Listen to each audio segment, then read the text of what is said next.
Okay, everybody, this is your upper extremity or arm practical number 5.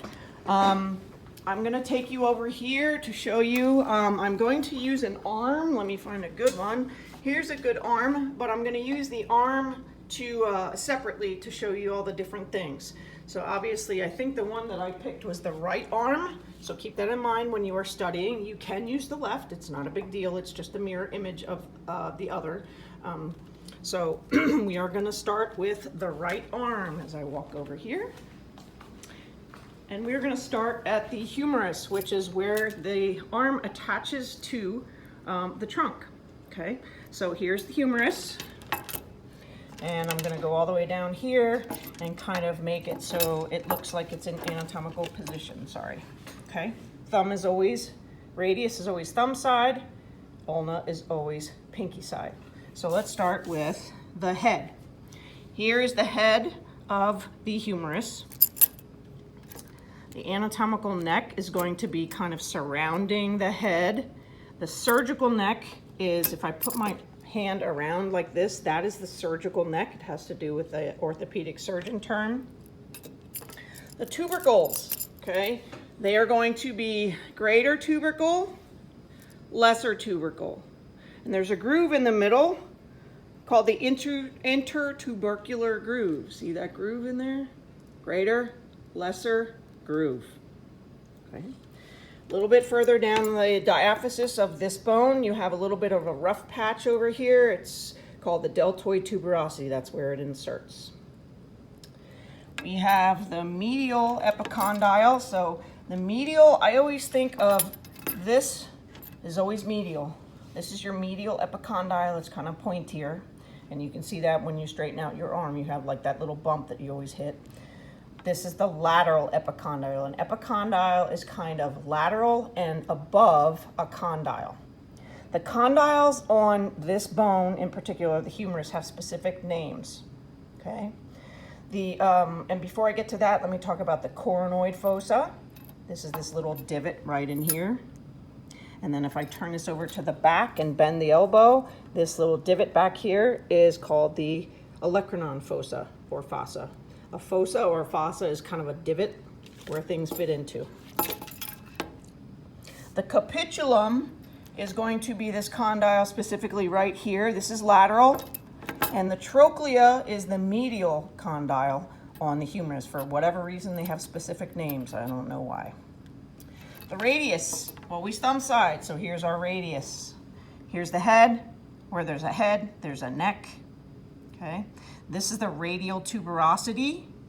And then if we go down towards the wrist, if you know what a stylus is, we already had a styloid process in the skull. Now we have one on the radius and we have one on the ulna too. Okay. When we go to the ulna, we have the olecranon process, which is back here. That's going to fit into the olecranon fossa of the humerus. We have the coronoid process, which is going to fit into the coronoid fossa when you bend your elbow. The head is down here. The head of the radius is proximal. The head of the ulna is distal. Okay, styloid process of the ulna. Okay. The semilunar notch is up here on the ulna, but it kind of fits, you can see how it fits nicely into the trochlea, kind of where the trochlea is, this condyle right here, this kind of half moon it makes, that's the semilunar notch. Okay. Now we're moving down to the kind of harder part. So I'm going to turn it over so that you're looking at the dorsal side of the hand, which is like what you can see on my hand, my ugly old burnt hand. That is the dorsal side of my left hand. I'm looking at the dorsal side of my right hand. These are my metacarpals. These are my phalanges. You'll notice that the thumb has a distal and a proximal phalanx. Phalanx is singular for phalanges.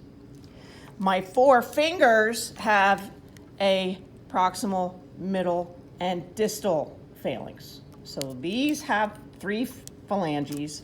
The thumb only has 2.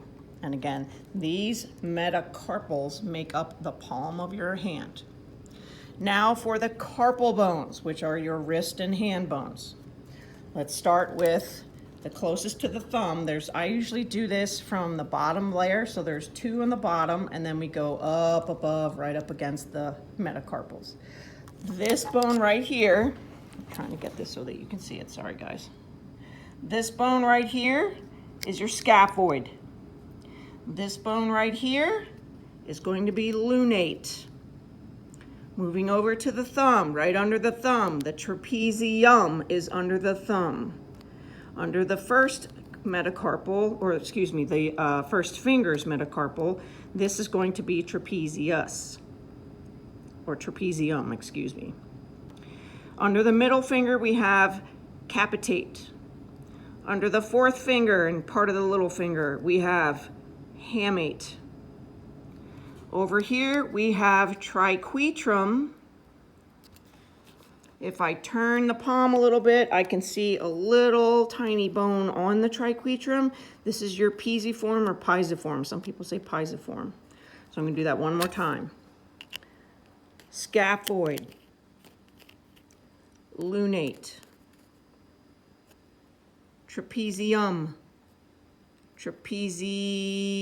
trapezoid. I keep saying trapezius, it's trapezoid, sorry. This is capitate. This is hamate. This is triquetrum. I kind of turn the wrist a little bit, and on the back or on the underside of the hand, here's your pisiform or pisiform. Okay? And that is practical number 5, upper extremity.